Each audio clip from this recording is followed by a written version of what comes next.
next speaker is Mike Harvey from code.org. He's going to come up here and he's going to be like, okay, all of those things were a lie. Code.org's code is amazing.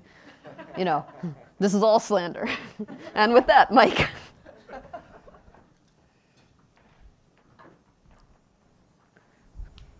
All right, good morning, everyone.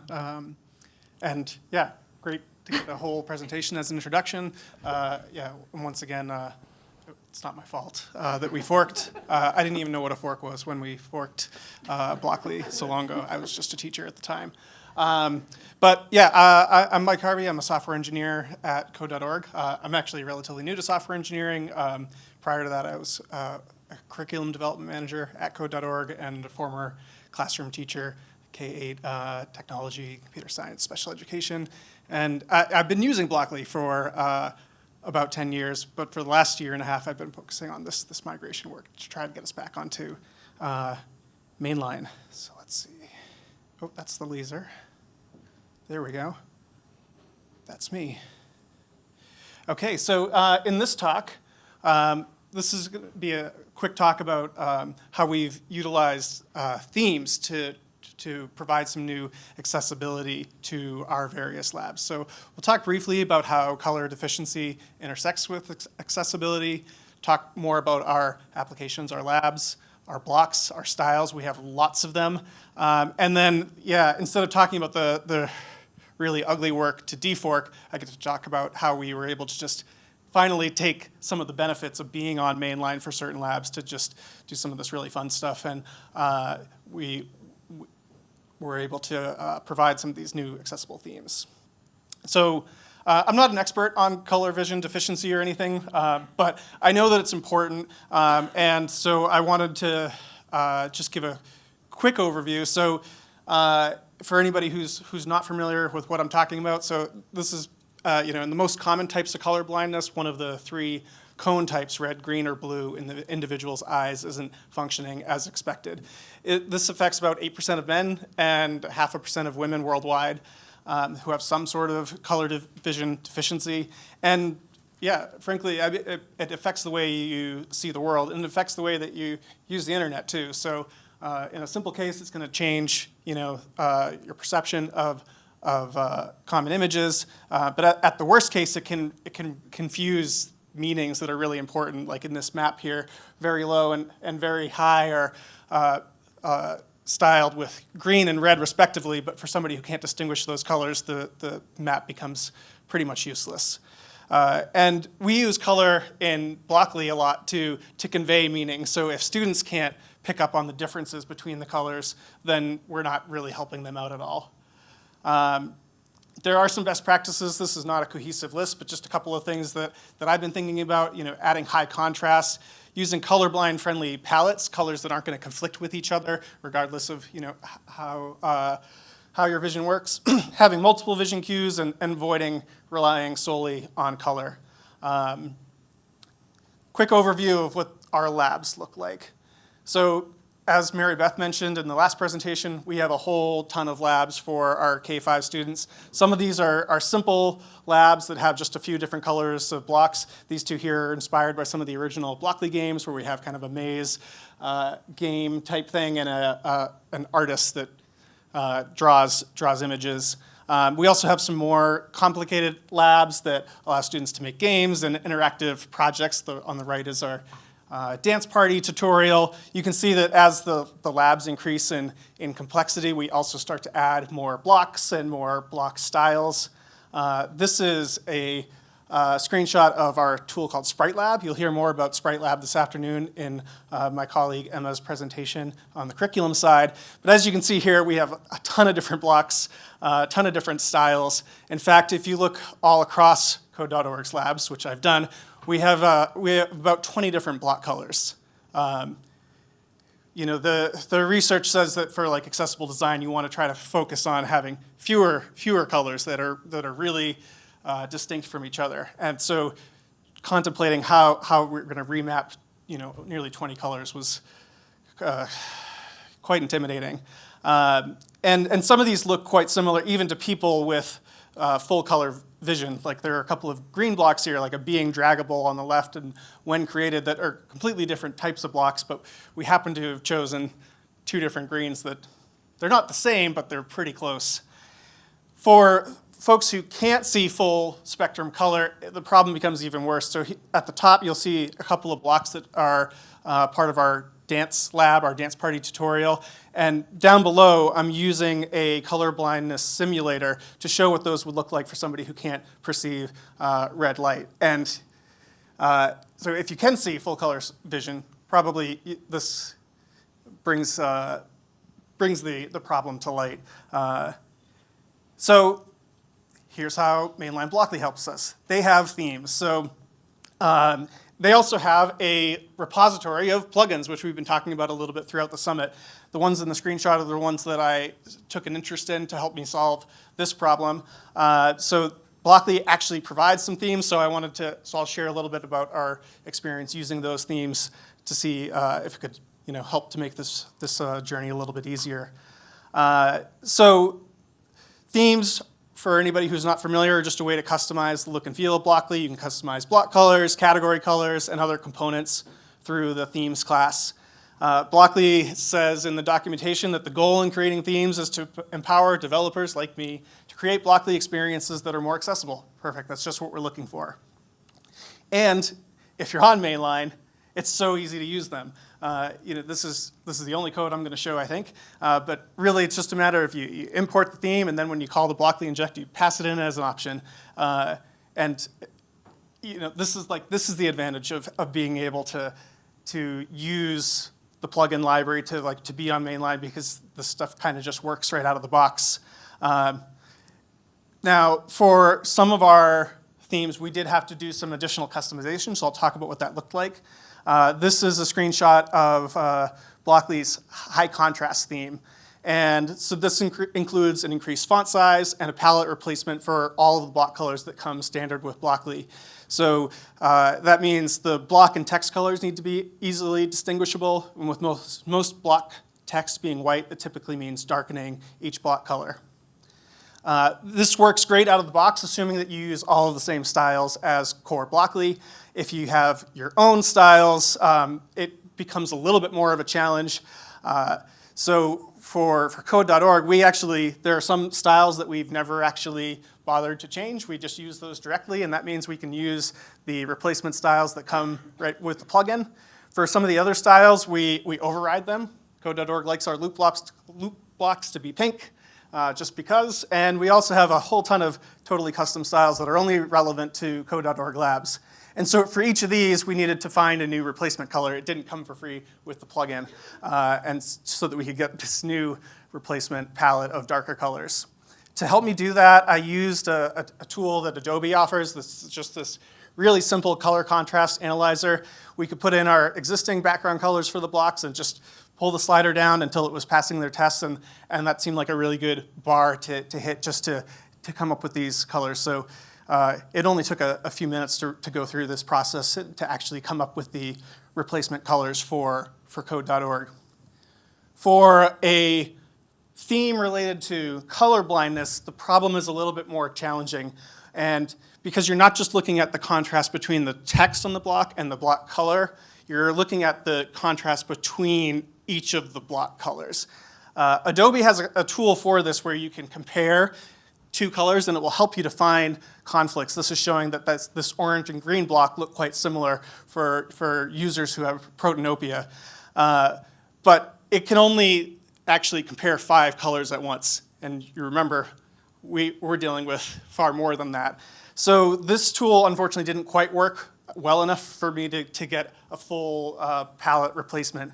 So we had to look elsewhere. We ended up finding somebody who had created a 24-color palette for color blindness, and it was like, oh, eureka, this could be what we need. It has a whole bunch of colors. The leftmost column and the middle column beside it are actually colors that would look pretty much exactly the same for certain users.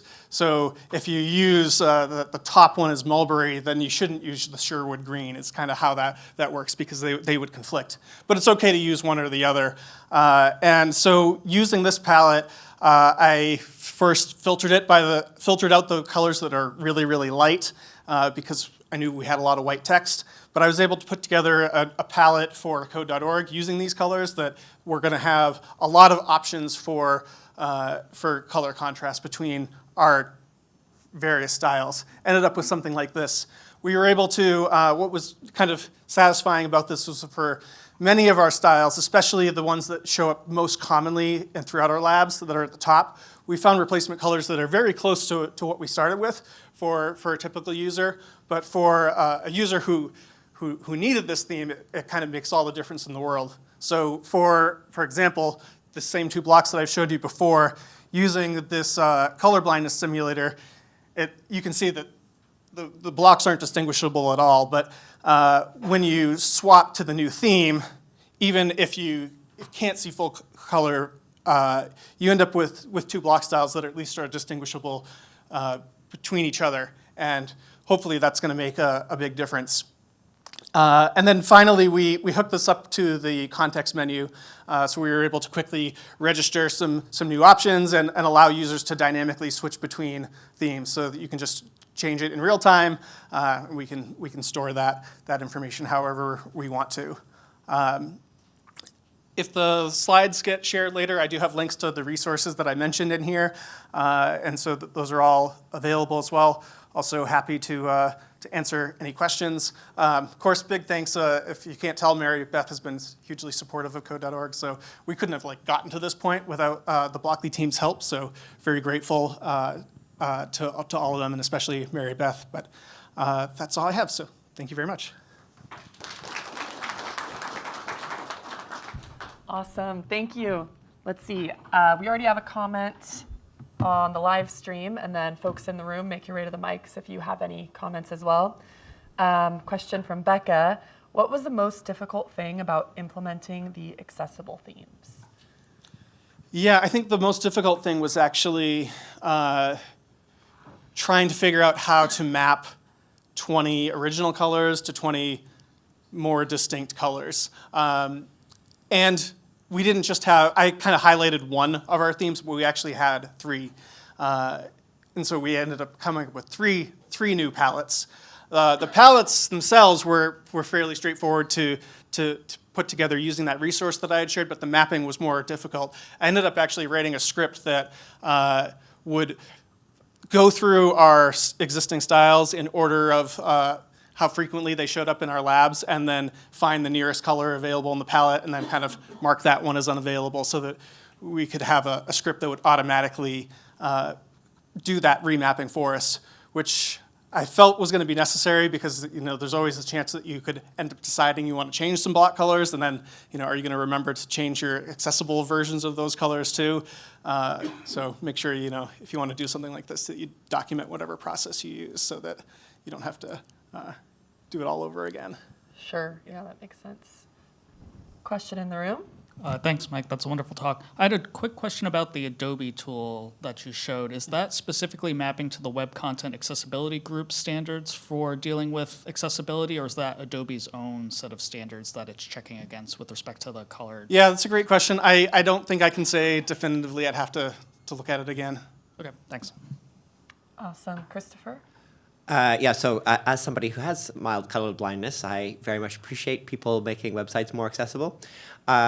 I'm interested, you have separate themes for different sorts of color blindness, which kind of makes sense, but I was just wondering, did you consider just trying to come up with a single palette that would work for everyone and just consistently use that everywhere, rather than having special themes for the colorblind use? Yeah, good question. I did consider that, and I opted to have separate themes primarily because we had so many different colors that we were working with. And if I came to come up with a palette that had 20-ish colors that would work for everybody was quite challenging. And so it felt like there was more flexibility to say, okay, we need a palette for red blind, we need a palette for blue blind, we need a palette for green blind. It gave us a little bit more flexibility to have different colors. Yeah. Yeah, that makes sense, and certainly, it's a trade-off clearly, but having a palette that does have good contrast for me is appreciated, even if it means I have to go and find that specific one. So yeah, that makes sense. Okay. Great. we'll take another question in the room. Yeah, hi. Actually, I want to respond to what was just said too, because Scratch has been looking at high contrast, and we ran an experiment with some high contrast blocks with a thought of perhaps replacing the default colors. And unfortunately, the feedback we got from the community was, while this was great for a lot of people who had normal vision did not like the new colors at all. So picking one palette that makes everybody happy is really, really tough. Yeah, and if I could just respond to that quickly, another challenge with this work for code.org is that, we not only do we rely on our users' comfort level with existing styles, but we also have tons and tons of static resources. We use YouTube videos. We have, we do try to, render actual blocks and instructions and hints, but there are places where screenshots show up, like in slide decks and things like that. And so, we have some blocks that are yellow, and then we put white text over them, and it would be the simplest technical thing in the world to change that color, but it's really hard to do that if you've already been using it for years and years. And yeah, so that was part of the conversation too. Like, could we just do an accessible theme that works for everybody? It's really hard once you're already out there. So you can think about the implied best practice there and trying to get some of this stuff right the first time, or really just making sure that any of your accompanying documentation and resources can be dynamically generated, and keeping your users up to date. Yeah, it's tricky stuff. Yeah, so I wanted to say thank you for that because that wasn't actually my question. But yeah, well done, because we're looking at the same thing and it's really tough. So thank you for presenting this. But at the same time, I was actually going to ask, color blindness and low vision is not the only kind of accessibility. And just sort of, do you have any thoughts about what you might be tackling next in terms of accessibility?